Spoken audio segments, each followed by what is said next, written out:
Most people store the broom wherever it fits, not knowing that there is an ancient principle in Kabbalah about the position of this specific object and what it communicates to the prosperity field of the home. Shalom, shalom. It's great to have you here today. I want to start with something that exists in practically every Brazilian home, and that almost no one has ever thought about with spiritual intention. The broom. Where is your home's broom right now? In a corner of the kitchen? Behind a door? In the hallway? Leaning against any wall? Most people put the broom where there is leftover space, not where it makes sense. And the Kabbalistic tradition has a surprising teaching about this specific object, its position in the home, and what that position is communicating about the flow of blessings within that space. Today we are going to delve into a teaching that rarely leaves the more serious circles of Jewish tradition study, about the concept of tikkun habayit through everyday objects, and how the broom in particular carries a specific symbolism in Kabbalistic thought regarding what enters, what exits, and what remains in a domestic space. If this type of teaching resonates with you, subscribe now and activate the bell. And tell me in the comments, where do you keep the broom in your house? And more importantly, have you ever thought about this with intention? Let me tell you a parable that I heard in my family since childhood. A story that was passed down among the men of the family when someone complained that money was going out the door without apparent explanation. Imagine a Jewish merchant in a small town in Europe who had a neighbor with whom he frequently conversed about the mysteries of prosperity. One day, that neighbor visited the merchant's house and upon entering, noticed something that made him stop. The broom of the house was leaning against the front door, head up, with the bristles facing upwards. The neighbor, who had studied with a Kabbalistic master in his youth, calmly said, "Do you know what that broom is doing there?" The merchant laughed. "It's waiting for me to use it." The neighbor sat down and recounted something he had learned decades earlier. The broom is the instrument of bitul, of nullification and removal. It exists to sweep away what does not belong in the space, to remove what has accumulated, to clear the path. When it is positioned correctly, stored, with the bristles down or protected away from the main entrance, it fulfills its function of removal at rest. But when it is behind the front door, bristles in the air, it is like an instrument of removal permanently active at the most sensitive point of the home. As if the house were always in sweeping mode, not the trash, but everything that enters. The merchant said nothing that day, but he moved the broom, and according to my family's story, it was the cheapest conversation he ever had. This parable carries today's central teaching. Today you will discover three things. First, what Kabbalah teaches about the kelim, the household utensils, and why everyday objects of practical use are not spiritually neutral when positioned and used with or without awareness. Second, why the broom in particular carries a specific symbolism in Kabbalistic thought, and what positions and patterns of use tradition identifies as problematic for the prosperity field of a home. Third, the practical protocol of tikkun hama'ate, the correction of the broom, a simple exercise you can do today, which with consistent intention cultivates a domestic field more aligned with the reception and preservation of Shefa. Let's start with the foundation. In Jewish tradition, the kelim, the utensils, the containers, the everyday objects, have a spiritual status that goes far beyond their material function. The concept of keli that we study repeatedly on this channel, the container that receives the Shefa, is not just metaphorical. It literally applies to the physical objects of the home. The Mishkan, the tabernacle that Israel built in the desert, was filled with sacred kelim, the menorah, the altar, the ark. Each had a specific function, a specific position, and precise rules about how to be handled. The wise taught that this precision was not ritual bureaucracy, It was the recognition that the position and state of an object in a sacred space affects the spiritual quality of that space. Now, the home is not the tabernacle, but Jewish tradition has a principle that says, Bito shel Adam zu mikdasho. The house of a human being is their private sanctuary.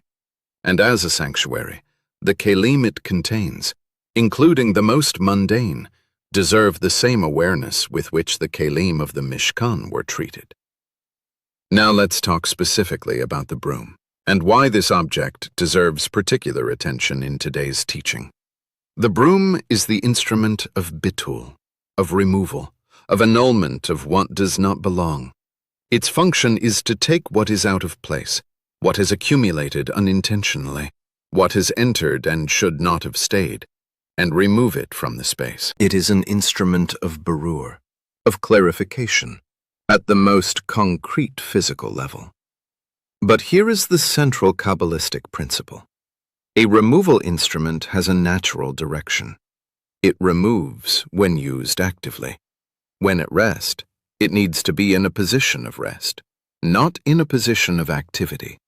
A broom in a constant state of activity, behind the door, bristles up in the natural circulation path of the space, is like a keli of permanently active removal in the space. And what it removes is not just dust. Kabbalists taught that the domestic space has an energy field that accumulates shefa over time. The blessings of shared meals, peaceful conversations, spiritual practices, the conscious intentions we study together in this channel. This accumulation of shefa is fragile in its early stages. It needs a field of stability to settle. It is a removal instrument positioned at the most sensitive point of the home, the entrance, the main corridor, the center of circulation, creating a subtle but consistent instability in that field. This is not negative magic. It is not that the broom is a cursed object. It is that a tool with a specific function, placed unconsciously at a sensitive point, can exercise its function involuntarily and continuously. Like a water tap that does not close completely. It does not flood the house, but consistently drains something that should remain. There is a concept in Kabbalah called shmirat habayit, the guarding of the home, not in the sense of physical security, but in the sense of actively maintaining the spiritual integrity of the domestic space. The sages taught that a person's home is an extension of their soul in the physical world, and that caring for the home with consciousness is a form of avodat hanefesh, of soul work. A shmirat habayit involves paying attention not only to the explicitly spiritual rituals, the mezuzahs, the blessings, the Shabbat practices, but also to everyday objects and the messages they are communicating through their position and state. A house where removal instruments are permanently active at the entrances and circulation centers is a house that is, symbolically, in a continuous expulsion mode. And a home in expulsion mode has difficulty retaining what the shefa brings. Imagine someone like Augusto, a 50-year-old man, a worker, who lived with the persistent feeling that the good things in his life had difficulty lasting. When money came in, it quickly went out. When a good opportunity arose, something always appeared to complicate it. When he was introduced to this teaching and made an honest analysis of his home with that perspective, he found a pattern that surprised him.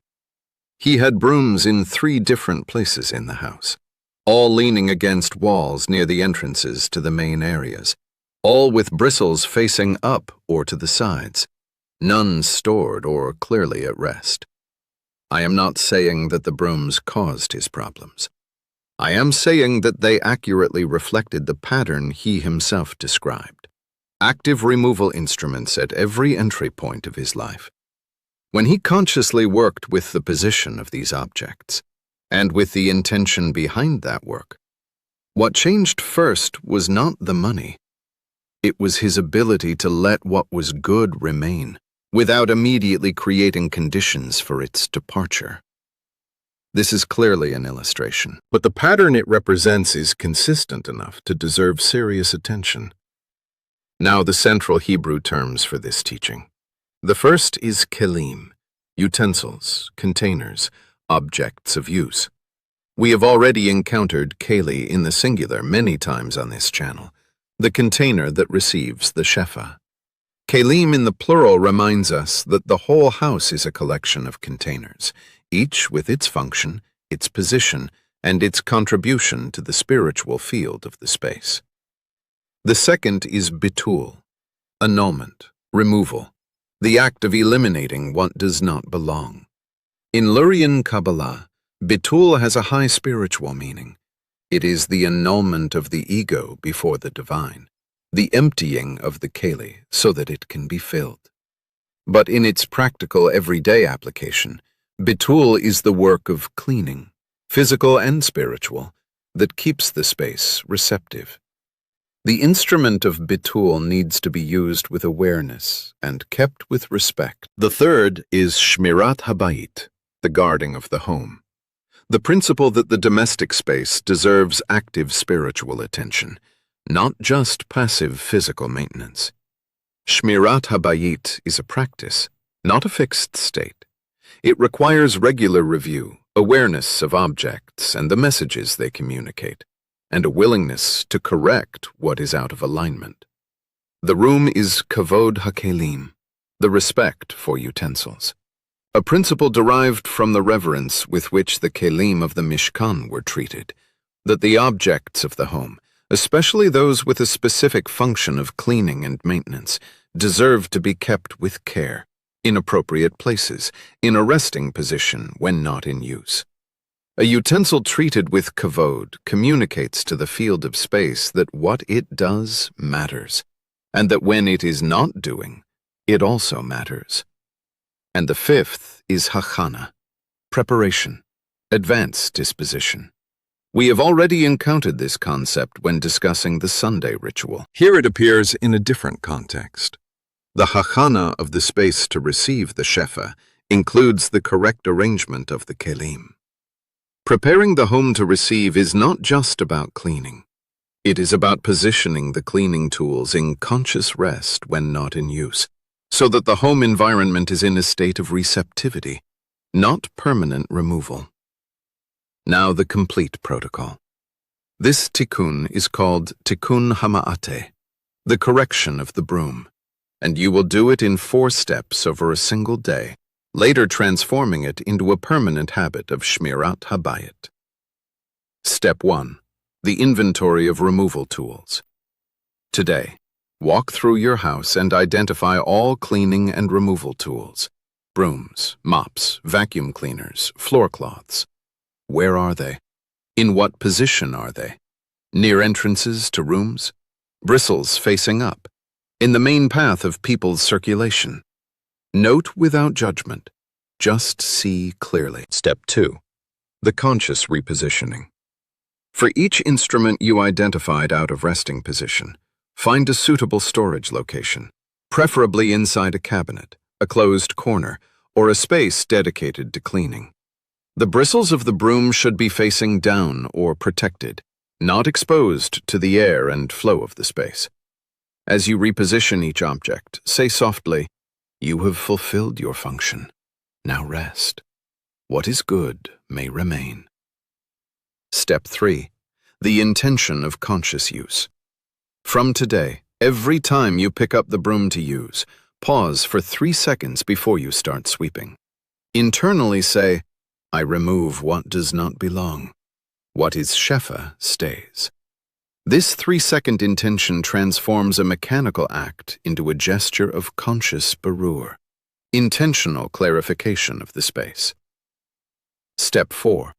The post-cleaning ritual. When you finish sweeping, before storing the broom, make one last symbolic sweep towards the exit of the environment, not towards the entrance. The direction of the final sweeping matters, outward, not inward. Then carefully store the broom in a resting position. This closure completes the cycle of bittul and signals to the field of space that the removal has finished, and the mode of receptivity has been restored. And an additional instruction that tradition specifically mentions: never leave the broom leaning against the main entrance door of the house. This is the point of maximum sensitivity of the home, the Peh Habayit that we studied together. A permanently active removal instrument at this specific point is the most directly problematic pattern that today's teaching identifies. Regarding the specific resistance to this teaching, the first resistance is practical skepticism. A broom is a broom. There's nothing spiritual about a broom. For this resistance, the answer is not philosophical. It is observational. Look at where you store your broom today. Look at the flow pattern of your home. Not to prove that there is a connection, but simply to observe if there is a correspondence. Honest skepticism does not refuse to observe. It observes and draws its own conclusions. The second resistance is practicality. I have nowhere to store the broom except behind the door. For this, the teaching does not ask for the impossible. It asks for the possible with intention. If the only available space is near the entrance, at least ensure that the bristles are facing down or protected, and that the object is in a clear resting position, firmly leaned, not swaying in the path of people. Intention transforms even what physical limitation does not allow to be perfect. The third resistance is from those who live with others who do not share this practice: the spouse, the children, the housemates who will continue to place the broom where they always have. For this, the answer is simple and humble. Take care of what is yours to take care of. Reposition when you can, without drama, without sermon. The tikkun does not need collective approval to function. It needs a person with kavanah. Today you learned that the household kalim are not spiritually neutral, and that the broom in particular, as an instrument of bittul, requires conscious positioning and treatment so that it does not involuntarily perform its function of removal in the most sensitive points of the space. You became familiar with the principles of Shmirat Habayit and Kavod HaKelim. You learned the 5 central terms: Kelim, Bittul, Shmirat Habayit, Kavod HaKelim, and Hachana. And you now have the Tikkun HaMa'ateh, 4 steps to correct and maintain the conscious positioning of the cleaning instruments in your home. If you do this exercise today and notice something, a different feeling in the space, a lightness that wasn't there, a new perception of what you were communicating through the objects in your home, I would love to hear. It doesn't have to be dramatic. It can simply be, I stored the broom correctly for the first time, and the space felt different. This is already Shmirat Habayit in action. Share in the comments. And now, before you go, I want to bless you. May the Eternal, HaKadosh Baruch Hu, bless every keli in your home, the big and the small, the sacred and the everyday. May the Shmirat Habayit that you practice with increasing awareness transform your house into a field of receptivity, where what is shefa enters easily, settles with stability, and remains fruitful. May the bittul that you consciously perform, removing what does not belong, cleaning what has accumulated, make space for what has been prepared for you and is still waiting to find a clean and welcoming home to land. May the kavod that you give to your kalim be returned to you in the form of a domestic field increasingly aligned with peace, order, and the generous flow of shefa. And that every time you pick up the broom with intention, you remember that you are doing the work of berur, separating what belongs from what does not belong, and that this work, done with awareness, is sacred. May it be your will. So be it. Amen. If this teaching has reached you at the right moment, leave a like. It helps the channel reach more people seeking this type of wisdom. Subscribe and activate the bell, and share with someone you feel has active removal tools in the wrong places in life. not just at home. Next week, we will finally arrive at the teaching about Ayin Tov, the good eye, and how the way you look at the prosperity of others is directly shaping the channel of your own Shefa. A teaching that will challenge something very deep-rooted. Don't miss it. Until then, Shalom.